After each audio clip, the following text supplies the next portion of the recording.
Let me introduce you to a model, actress, ambassador with an impressive temperament. Daria Varlamoa won Miss Universe Australia in 2021. The journey behind this achievement speaks volumes toward her character. And a side note, I suddenly lose my beard during this interview, so let me be transparent. First, you're not seeing the interviews in the order that we filmed them. And second, I was working on a couple of other gigs during the filming process. And when a director tells you to shave, you shave. I ended up becoming a national finalist, and then I ended up placing in the top 5 in Australia. But then I thought, why not do this one more time? There's an age cutoff, and I was a couple of years away from that. So I was kind of the mentality, you know what, it's a lot of work, but I'm going to keep trying until I see what happens, until I'm basically aged out. So I tried it again the next year, again in lockdown. And I remember we had our national final, and it was over Zoom. And I was sitting in my living room. It was a Tuesday night, just a regular Tuesday night. And my housemate was doing her taxes in the next room. And that night, October 19th, 2021, I was announced as Miss Universe Australia. Daria speaks openly and positively about her ADHD diagnosis. I remember to this day, when I was 12 years old, my teacher, she said, Daria, you're very academically gifted, you're doing this program, you're doing really well, you're so book smart. You're just a bit ditzy though. I know, I still can't believe it. What year were you in when they said that? I was in year 7, so that was the graduating primary school class. Ditzy, did she use that term? She used that exact very term, and she was a young teacher.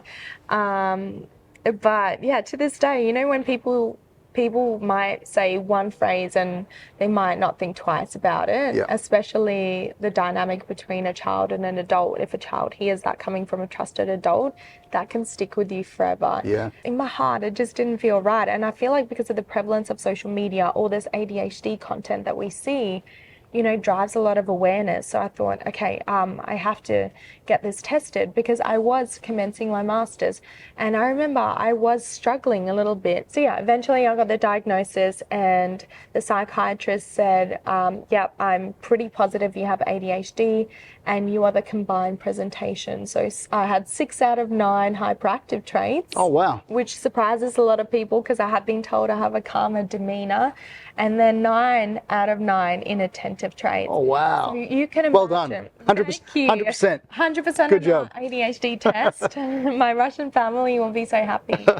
Anyway, got the diagnosis, got the medication. It was a bit of trial and error getting the right dose. And but when I had it for the first time, I thought, oh my God, people get this for free? Is this what a normal focusing brain is like? I couldn't believe it. Daria has a significant online following, so I asked her how she handles online trolls and negative comments. I've had a comment from a guy on Instagram once, and the comment was, what do you know about hardship, princess?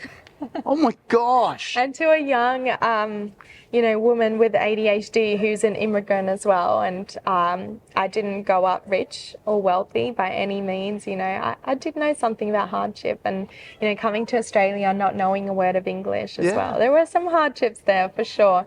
But people like to categorize people with a platform to make them feel better. Yeah. And it's very sad, because people are multi-dimensional beings, and we all have layers, right? And we all have different levels of hardship and different struggles. So you have to really have a good sense of self. You don't need to replicate anything that's already out there. You are enough. You really are enough as you are. You've got a very unique skill set, a very unique story and background and set of characteristics. And there's not one person in the world who can replicate that, and that goes for the next person and the next. And when you approach life in that way, there's no way you cannot feel like the most confident person in the world.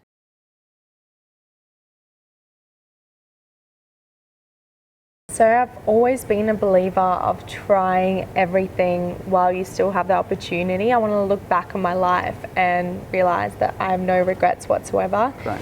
That I really gave everything a solid go. So I actually tried out for Miss Universe Australia when I was 19 back in Western Australia, I was a young, naive uni student, and I thought, oh, I'm really interested in modelling and entertainment, so I'll dabble in pageants, because why not? I knew a few girls who did the program and they had amazing things to say about it. So I got up there on stage in Perth. If anyone's familiar with Perth, we've got this giant cactus sculpture. So they built a stage. I didn't know that. Yeah, so it was very random.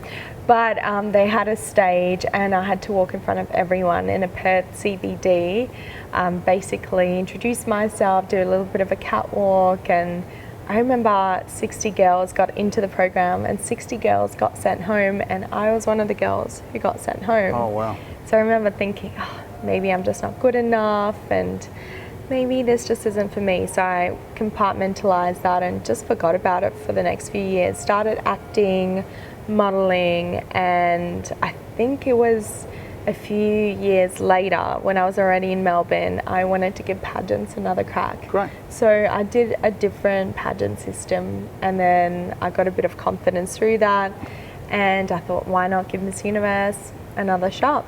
I ended up becoming a national finalist, and then I ended up placing in the top 5 in Australia, and that obviously gave me a bit of confidence. But mind you, that was during the pandemic, so right. that was done virtually, and obviously I didn't get a taste of the full program, because you get this amazing program with an overseas trip and all these other perks, which we unfortunately didn't get. I didn't even get to meet a lot of the girls. Wow. Yeah, so that was tough. But then I thought, why not do this one more time? There's an age cutoff, and I was a couple of years away from that. So I was kind of the mentality, you know what, it's a lot of work, but I'm going to keep trying until I see what happens, until I'm basically aged out. So Right. I tried it again the next year, again in lockdown.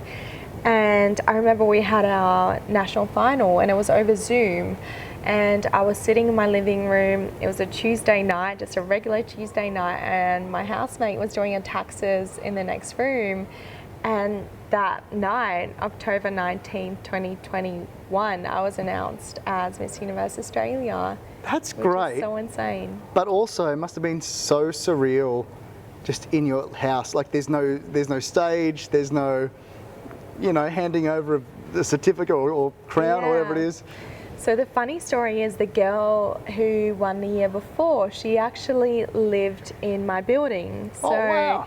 they had flowers get delivered to the concierge. They had her pick them up, and I think she delivered the flowers. I can't remember what exactly went down that night. I was too excited. There was a lot going on. But basically the concierge brought the flowers down to outside my door, and they said, open up your door, you've got a bouquet of flowers. And we were in a live stream. I was in so much shock. They came back to me. They thought I would have picked up these flowers, but I was still rooted to the spot because I was just in that much shock. And Yeah, like, wow. Daria, go pick up your flowers. So that was pretty insane, actually. But yeah, again, it was a different time. It was a very unique experience to do it that way. I'm not sure if any other girls in the world experienced it that way, Yeah, but right. I feel like it's, that moment is kind of a historical, momentous occasion, because I don't think any other winners have been crowned over Zoom to my knowledge. So, And the it's pretty chances that insane. the girl before you was in the same building, that's pretty weird. Yeah, it was wow. wild. There were so many little coincidences that year, but everything worked out. I believe in fate and things working out as they're supposed to, and Yeah. I knew if it wasn't that opportunity, it would be something else. Yeah.